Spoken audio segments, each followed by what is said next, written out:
ജോലി കഴിഞ്ഞ് വരുമ്പോഴേ കുപ്പിയെടുത്ത് ഫ്രണ്ട് വെച്ച് കുടിക്കും. ടച്ചിങ്സിനുള്ളത് ഓർഡർ ചെയ്യും. ഞങ്ങൾക്ക് ഫുഡ് വേണമെന്ന് പോലും ചോദിക്കത്തില്ല. പുറത്തുനിന്നൊക്കെ ഓർഡർ ചെയ്തിട്ട് ഇരുന്ന് കഴിച്ചു കഴിഞ്ഞിട്ട് പിന്നെ ചെറിയ വെറും നിസ്സാര കാര്യത്തിന് അമ്മ മിണ്ടാതിരുന്നാലും അമ്മ പ്രവോക്ക് ചെയ്ത് സംസാരിച്ച് ഉപദ്രവിക്കാനൊക്കെ ചെല്ലുമെന്ന് കുഞ്ഞ് തന്നെ നമ്മുടെ അടുത്ത് പറയുന്നുണ്ട്. ഹലോ, അതുല്യ ആരും മറന്നു കാണത്തില്ല എന്ന് ഞാൻ പ്രതീക്ഷിക്കുന്നു. ഈ ഒരു കാര്യത്തിനെ കുറിച്ചിട്ട് അല്ലെങ്കിൽ അതുല്യ ആത്മഹത്യ ചെയ്തതിനെ കുറിച്ചിട്ട് 2-3 വീഡിയോസ് ഞാൻ ഓൾറെഡി ചെയ്തിട്ടുണ്ടായിരുന്നു.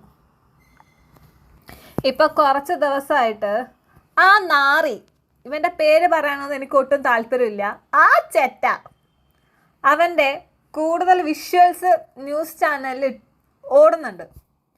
ഈ ചെറ്റ ആ പെങ്കൊച്ചിനെ ഉപദ്രവിക്കുന്നതും ഭീഷണിപ്പെടുത്തുന്നതും ഒക്കെ ആയിട്ടുള്ള വീഡിയോസ്.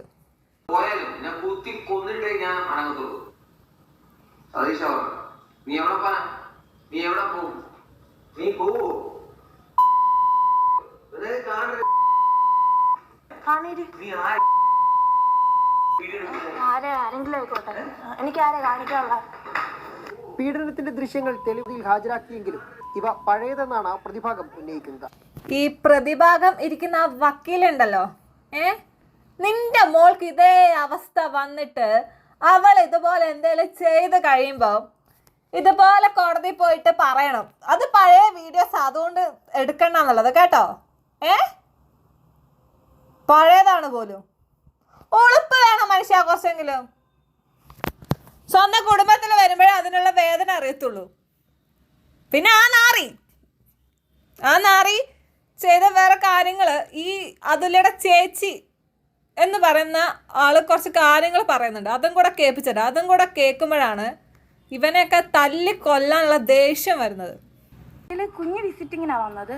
കുഞ്ഞ് വിസിറ്റിങ്ങിന് വന്നെങ്കിലും ഒരു 10-11 ദിവസം അവിടെ നിന്നിട്ടുള്ളൂ. കാരണം കുഞ്ഞിന് അവിടെ കൂടെ നിൽക്കാൻ താല്പര്യമില്ല. കാരണം കുഞ്ഞ് പറയുന്നത് അച്ഛൻ്റെ ഈ മദ്യപിച്ച് വന്നിട്ടുള്ള അടി അത് കുഞ്ഞിനെ കാണാൻ വയ്യ, അവർ തമ്മിലുള്ള പ്രശ്നം കാണാൻ വയ്യ കുഞ്ഞാന്ന് പറഞ്ഞാൽ ഞങ്ങളുടെ ഫ്ലാറ്റിൽ വന്ന് നിൽക്കുന്ന കുഞ്ഞ് 2 മാസത്തിൽ 11 ദിവസം വെച്ച് ബാക്കി ഇത്ര ദിവസം എൻ്റെ ഫ്ലാറ്റിലായിരുന്നു കുഞ്ഞ് നിന്നിരുന്നത്. ആ കുഞ്ഞ് തന്നെ പറയുന്നുണ്ട്, അച്ഛൻ ജോലി കഴിഞ്ഞ് വരുമ്പോഴേ കുപ്പിയെടുത്ത് ഫ്രണ്ട് വെച്ച് കുടിക്കും. ടച്ചിങ്സിനുള്ളത് ഓർഡർ ചെയ്യും.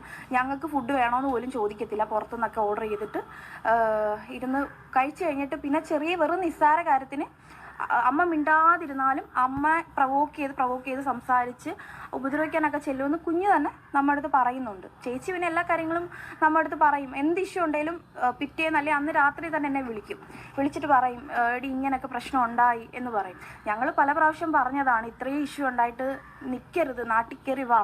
ഒരുപാട് വട്ടം ഗൾഫിൽ വെച്ച് തന്നെ 3-4 പ്രാവശ്യം ഇഷ്യൂ ഉണ്ടായി. ചേച്ചിയെ ഞങ്ങളുടെ ഫ്ലാറ്റിലോട്ട് കൊണ്ടുവന്നു. ഒരു വട്ടം അച്ഛനുള്ളപ്പോഴായിരുന്നു ഇങ്ങനെ ഒരു ദിവസം രാത്രി വിളിച്ചിട്ട് പറയുന്നു, ഇങ്ങനെ ഉപദ്രവിച്ചെന്നൊക്കെ പറഞ്ഞ് ചേച്ചി ഭയങ്കര കരച്ചിലായിരുന്നു. ആ ചെറിയ കുഞ്ഞിൻ്റെ മനസ്സിൽ എത്രമാത്രം ഈ നാറിയുടെ ഈ സ്വഭാവം എഫക്റ്റ് ചെയ്തിട്ടുണ്ടാവും. ആ കൊച്ചിന് അവിടെ നിൽക്കാൻ താല്പര്യമില്ല എന്ന് പറയണമെങ്കിൽ ഈ നാറിയുടെ സ്വഭാവം എത്രമാത്രം വൃത്തികെട്ടതായിരിക്കും. ചെറിയ ആ കുഞ്ഞാണ് പറയുന്നത് എനിക്കിവിടെ നിൽക്കണ്ട, എനിക്കിത് കാണണ്ട എന്ന് പറയുന്നത്. എന്നിട്ട് അവൻ്റെ നാടകം കാണിക്കുക. അത് ഓർക്കുമ്പോഴാണ് ഇവൻ്റെ മുഖം പിടിച്ച് ചുമരിന് തേക്കാൻ തോന്നുന്നത്. ചെറ്റ നാടകമേ, അവളാണ് എന്നെ ഉപദ്രവിക്കാറ്. വല്ലതൊക്കെ ഞാൻ പറഞ്ഞു കഴിഞ്ഞാൽ ചിലപ്പം കൂടിപ്പോവും. അതുകൊണ്ടാണ് പ്ലേറ്റ് എടുത്ത് തലക്കടിക്കുക, മൂത്രം കുടിപ്പിക്കുക. ഇവനെ ഒന്ന് നാട്ടുകാരുടെ മുന്നിലൊക്കെ ഇട്ട് കൊടുക്കാൻ പറ്റുമോ? അവർ തല്ലിക്കൊന്നോളും. നിങ്ങൾ നിയമത്തിന് ഒന്നും ചെയ്യാൻ പറ്റത്തില്ലെങ്കിൽ നാട്ടുകാരുടെ മുന്നിലോട്ട് കൊണ്ടങ്ങ് നിർത്തിക്കൊടുക്കുക. അത്രേ എനിക്ക് പറയാനുള്ളൂ.